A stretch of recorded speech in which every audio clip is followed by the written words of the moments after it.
Good afternoon. It's Tuesday, and I am finding that I have to remind myself daily of what day it is because they're all blurring into one another. I think that that's probably an experience that we're all sharing right now. This morning, I got a message from a Dharma student, a friend, who essentially asked me some advice on how to deal with anger, right? Because anger has been arising for this person in a very strong way, and that is definitely something that I can identify with. I've been trying to work with anger all of my life, in particular during my years as a so-called Dharma practitioner, so-called meditator. Um, and I wish that I could say that there was some, magic method, to make anger go away or to make it disappear. I wish there was some sort of like one step method that we could use, a magic wand or a magic prayer or magic mantra. But the truth is, there's no such method. Working with anger means we're working with our mind, right? And working with one's mind, working with one's thoughts, with one's mental afflictions, and anger is one of the mental afflictions, right? Working with anxiety, working with panic. I'm sure we all have some experience in working with a mental affliction, right? It's a practice, and being a practice, it is something that we repeat over and over again. It's no different than going to the gym, right? So going to the gym doesn't work if we don't do it, right? Just talking about it, just thinking about it, just watching videos of it, or reading about it, having an understanding of it. There's some benefit, but we only get benefit by doing it, right? And so, I am by no means a meditation master, right? But in my experience, meditation does work, right? But it only works when I do it, right? So over 3 sessions, I'm going to offer 3 different approaches in working with anger, right? So today, we're going to do something that maybe we're going to call naming and staying, right? And then in subsequent sessions, I will be offering the practice of sending and taking, or Tonglen, and also the practice of using the experience of anger as a means of recognizing open awareness, right? And all of these practices use sitting meditation as the basis, right? So that's our basis of formal practice. And however, they can also be used on the spot as we're going through our, the activity of our lives, right?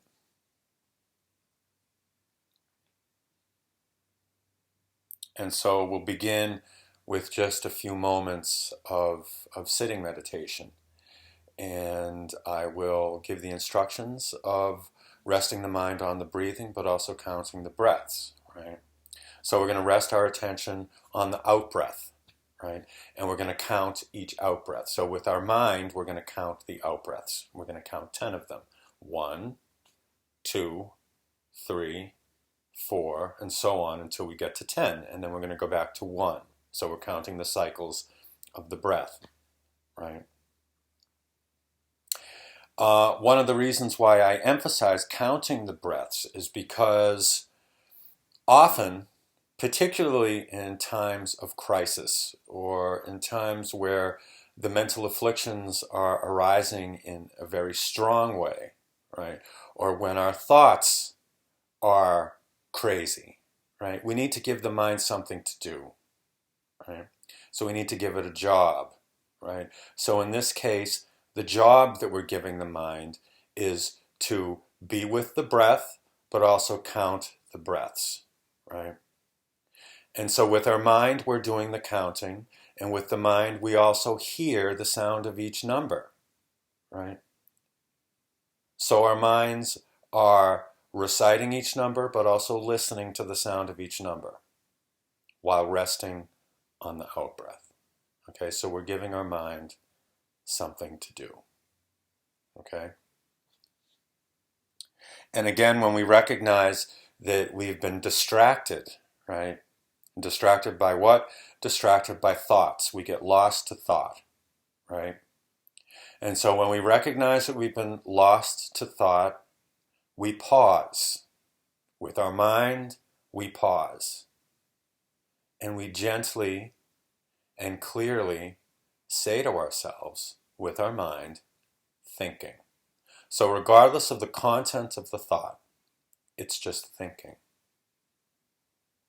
And then we return our attention back to the out breath and back to the counting. And usually we're going to have to go back to 1, right? And that's okay, right? So we're counting, we're resting the mind on the out breath. We're counting each out breath, 1 to 10, and repeating counting cycles of 10 breaths, right? And then when we recognize that we've been distracted with our minds, we pause and we say to ourselves, thinking. And we return our mind to the out breath and the counting.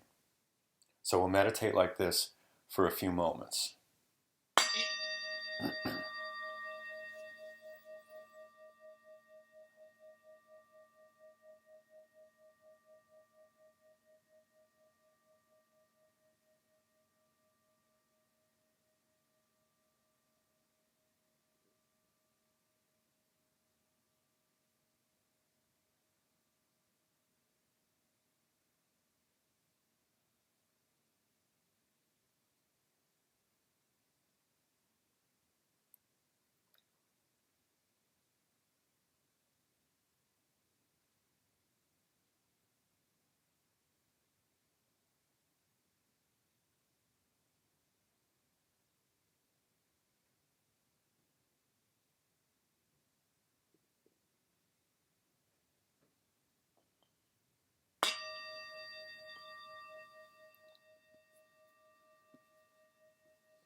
Okay, so I counted 10 breaths.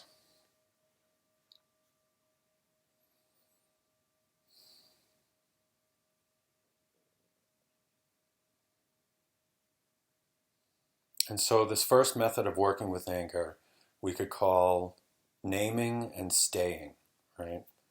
And so what does this mean? Okay, so this is within the context of a meditation practice, right? So we're practicing meditation and we recognize that anger is arising, right? And we've been lost to this kind of like wave of angry thoughts, right? We've been embroiled by anger.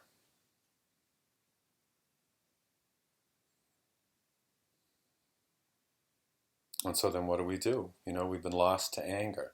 So we pause, right?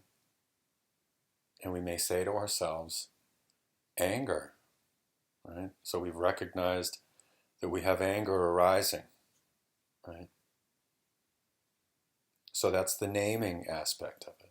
We've named the experience, anger, okay? And then there's the staying aspect of it, right? So fortunately, we have a method of staying present, right? Which is the out breath and the counting, right? So we return our attention back to the out breath and counting the cycles of the breath, right? Though the experience of anger is probably still there, right? So even though we may have, for a moment, let go of the thoughts, right? So the experience of anger arises, But then we quickly get lost to all the thoughts, the storyline of why we're angry, right? And all of those thoughts and that storyline, what does that do? But it adds fuel to the fire, right? We're fueling the anger with those thoughts, right? And by clinging to those thoughts, right? So in a sense, we're spinning out, you know. So we've named the experience anger, and we return our attention back to the out-breath and the counting, right? We name anger, anger. And the anger doesn't disappear in that moment, right? And so the practice is learning to stay with that experience, right? And so we rest the mind on the out-breath and the counting, while also being aware of that experience, that feeling, that anger, right? And we're learning to stay with it, observe it, just witness it, right? And we may go a few moments before we're lost to thought again, right? Because the habit of replaying the storyline is really strong, you know, for most of us. And so when that happens, you know, we pause again. And maybe we say, thinking, right? And we name the experience again, anger. And we come back to the present, which means coming back to the out-breath and the counting. And we rest our mind again on the out-breath and the counting, while also being aware of the experience of anger.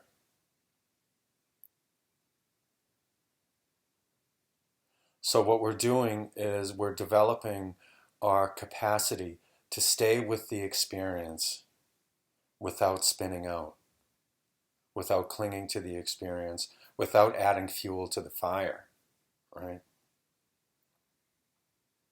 Because when we add fuel to the fire, that's when we become disabled by the experience, right? That's when the anger becomes overwhelming, right? That's when it turns into panic, and that's when it turns into anxiety, right?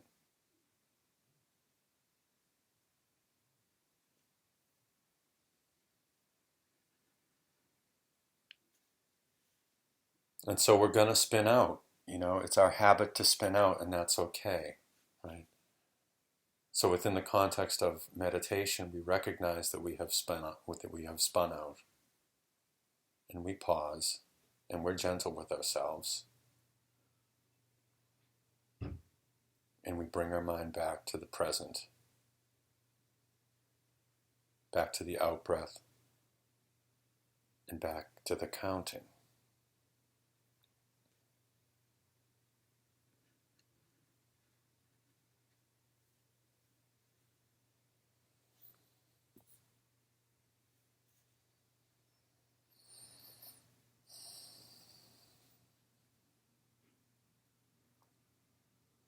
And so let's meditate for a few more moments.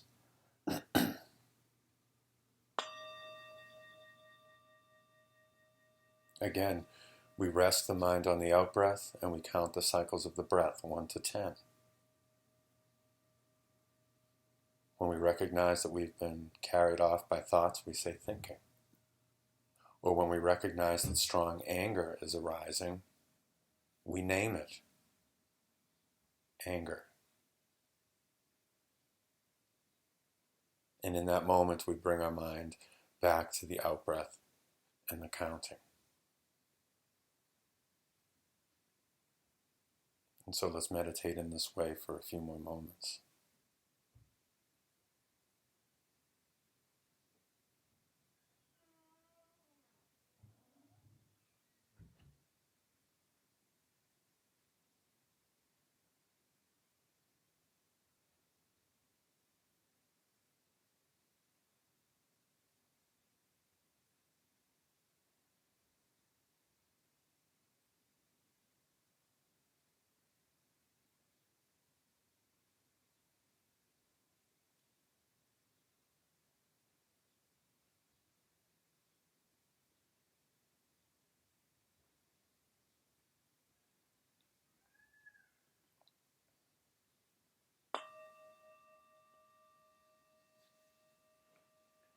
And so we're learning to stay with the experience. We're learning to stay with the anger, right? And we're learning to recognize how we get caught up in our thoughts about anger, how we get caught up in clinging to that experience of anger, right? How we spin out. What happens when we spin out, right? What happens when we bring our mind back? What happens when we can stay with the experience and observe anger, right? Does it change? Does it stay? Does it become something else, right? Because the thing is, anger or any experience of a mental affliction or any thought that arises in our mind, right? The nature of those experiences is that they're impermanent, right? Because the experience arises, that in itself means that it's going to change into something else. It's going to disappear at some point. Anger may be arising right now, but it may be completely gone in 10 minutes. It may be gone in an hour, right? It's impermanent, right? It's illusory, which means that it exists differently than how it appears, right? It may appear vividly. It may appear in an overwhelming way, but then it's going to change into something else, and it's going to completely disappear, right? And so that's what we are invited to recognize through this practice of sitting meditation, through this practice of naming the experience and staying with the experience. By practicing, we can watch, we can have the experiential recognition that it changes into something else.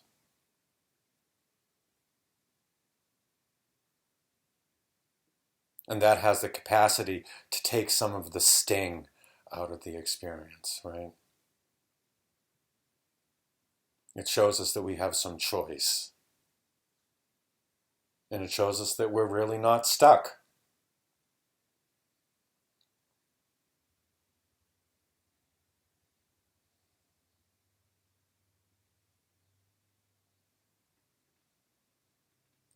So when we have finished our meditation practice, we offer to others whatever good has arisen for us.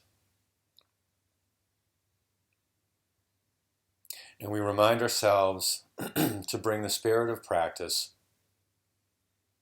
to bring the spirit of awareness into our everyday lives in order to be of benefit to ourselves and to others.